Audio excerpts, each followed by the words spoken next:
there. Hey, it's Carole Freeman here. I am doing a update on my keto diet. Here I am, just over 17 months on keto now, feeling as good or better than ever.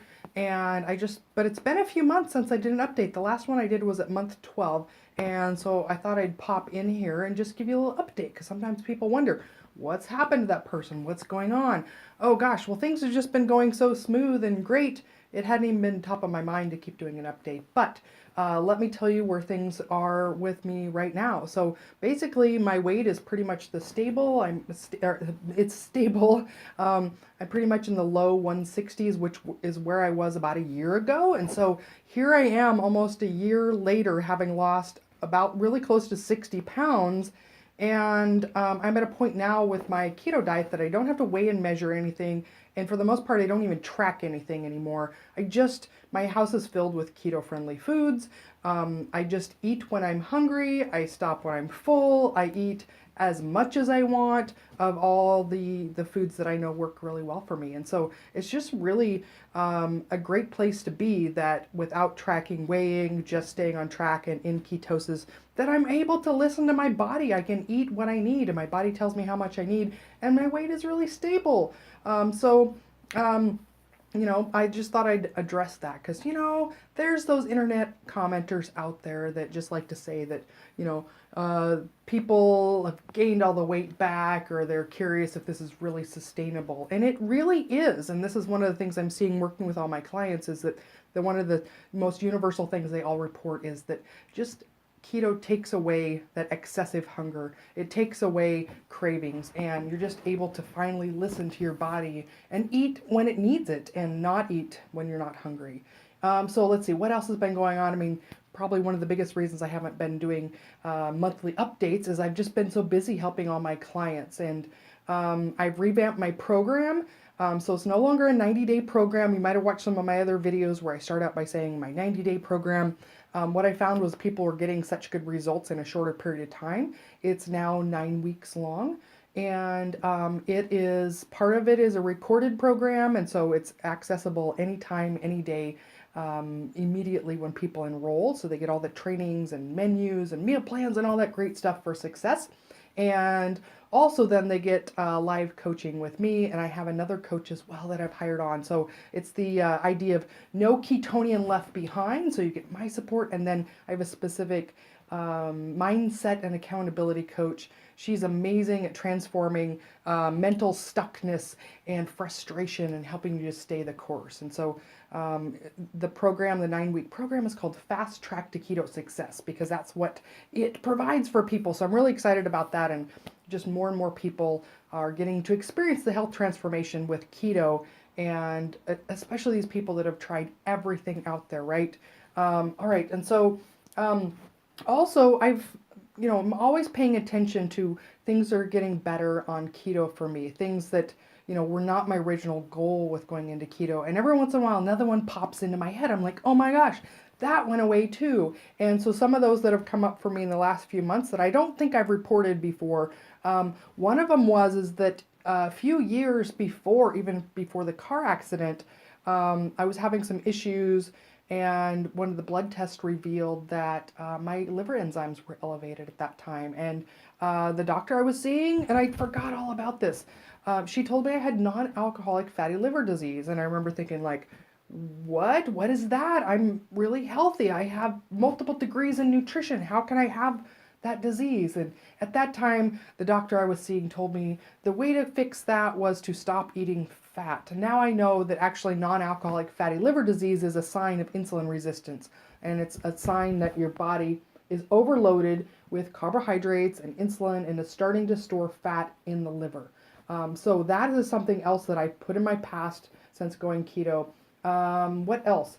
Oh, so another thing that I was experiencing after the car accident, I was taking such high doses of Tylenol and ibuprofen and trying to mediate the pain that was going on in my legs, that I ended up with some really serious stomach pains, chronic stomach pains. And I know now that these NSAIDs, or non-steroidal anti-inflammatory drugs, which are over-the-counter, pain relievers that we think of, those things can start to really wreak havoc in your stomach lining. And I was at the point where I'd been taking so many of them, trying to relieve the pain in my legs, that I was having chronic stomach pain. And so, yes, because the pain went away in my legs after going keto, I no longer needed to take ibuprofen or Tylenol or any of the other generic versions of those. And so the stomach pain went away as well. Um, Another really cool one, and this one came up the other day in one of my coaching calls for my program, is one of the ladies, I always have them report in on, their success, whether that's a scale victory, weight loss, or just symptoms improvements that they've got going on, because the symptom improvement and the health improvement that people get end up being the most important and the most dramatic transformation that people get.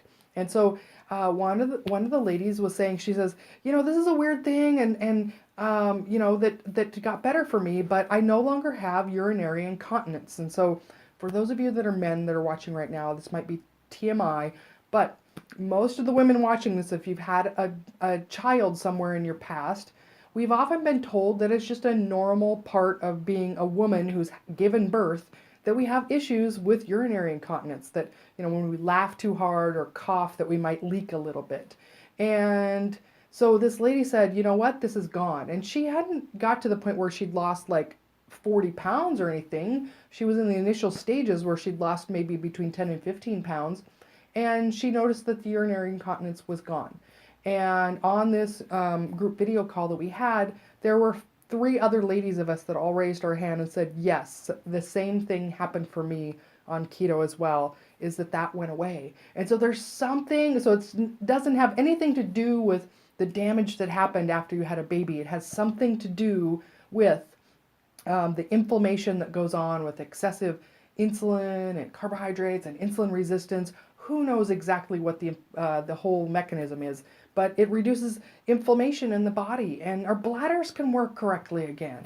Another one that I've that's come to my awareness that I also forgot about was before keto, and even before the car accident, I was having periodic little like head twitches. Not eye twitch, I just did that on accident, but it would be when I would be talking and I would kind of like, say something where I was trying to make a pithy comment or something like that, or just comment, talking to somebody, and my head would kind of like have an involuntary twitch. And I remember years ago thinking like, that's weird, and I'm a tiny bit concerned, but I'm not sure what to think about it or where to go with that. And I can tell you now, nearly a year and a half into keto, like I don't have that at all. I don't have that weird little odd head twitch, uncontrollable twitch. So another one, just adding to the list of like, that's an interesting thing. And oh gosh, what else have I done since I saw you last? I went to the low carb San Diego conference back in July 2016 since I talked to you last. That was phenomenal, being around all those speakers, all the leading edge researchers and thinkers in this movement, and just being around people that are passionate about getting the word out about how powerful this is, and just healing so many things that people have struggled with for so long. And also, let's see, I wanted to share with you some tips. So I've been actually doing quite a bit of traveling this year, going around various trainings, and I've been invited actually in December of this year, so December 2016, I've been invited to travel to Cuba to speak at an international congress about using keto for the treatment of diabetes. Super excited, right? So I just wanted to share with you my tips for how I protect ketosis when I travel, because a lot of people don't realize is that travel is a big stressor on the body. Even when it's for some place we are excited to go, it's vacation or something like that, just the act of traveling, meaning getting on an airplane and traveling to some place that's not our home, it's a stressor on our body. It's a really big stressor. And stress is a huge ketosis killer. We know that carbs and too much protein can suppress ketosis for people, but one that people often overlook is stress. Stress can have a big impact on our ketosis. And so you might notice this if you're traveling someplace, is that when you get there and maybe your whole trip you're hungrier, you don't notice as much of an appetite suppressant. So that's all indication that your ketosis has been suppressed because of travel. Now, what I do, knowing ahead of time that it's going to be a stressor on my body, and I do notice that For me, I end up feeling much hungrier when I'm traveling. And it's a combination of not getting quite enough sleep because I typically have to get up at 3 or 4 in the morning on the night that I'm going to be traveling to make my plane at the right time. And so normally I don't use any MCT oil because I find my level of ketones is perfect on its own just for the diet that I'm following. But to protect my ketosis when I travel, I do take I take a small little tube, a squeeze tube of some MCT oil. I usually use brain octane, and I use that in my coffee when I'm traveling only. Now, a lot of people don't realize that our body protects our ketosis level. So it likes to be, about 1 to 3 millimolars when you measure through blood. If we do something that tries to push ketosis too high too fast, for example, ingesting MCT oil, our body doesn't want it to go too high. And so it corrects that by, guess what, releasing insulin. Now, getting an insulin release on a ketogenic diet is the opposite of what our goals are. And so by adding MCT oil, because we're trying to push our ketones even higher, for some of us, we get an insulin release that is counterproductive because it makes you hungry. So here's the tip that I teach my clients. Here's how you know if MCT oil is working for you or not.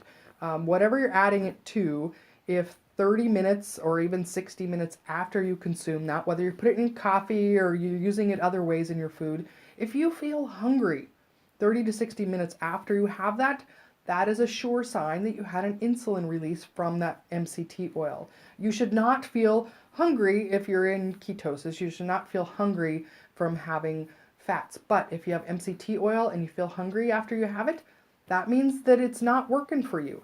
Now, for me, when I have MCT oil in my coffee just at home, it makes me hungry soon afterwards. So I avoid it all the time when I'm at home. But when I'm traveling, I find that it actually helps protect it and offset and buffer that travel stress that can suppress ketosis for me. So hopefully that's helpful for you. I also take a little travel container that I take my salt in when I travel as well, because sometimes it can be a little tricky to make sure you're getting enough of salt when you're traveling. Usually most hotel rooms don't have salt in them, so I'll take that and make sure I get my half teaspoon twice a day when I'm traveling too. So let's see, what other notes do I have here for you for my update? Hey, I just wanted to let you know that I am developing a practitioner keto training program. So it's based on what I teach my clients, and it's going to be designed to help other healthcare practitioners learn how to implement ketogenic diet in their practice, because we need more people out there helping people with this. So if you yourself are a licensed healthcare provider, or you know somebody that might be interested, reach out to me and I'll tell you more about what I've got coming up, because I just can't wait to help even more people. There's only so much I can do and only so many people I can help. And so we've got to have other people trained to be able to do that as well. So, hey, if you like this video, like always, give me a thumbs up, subscribe if you want to see more, and thanks for watching. That's all I've got for now, but bye.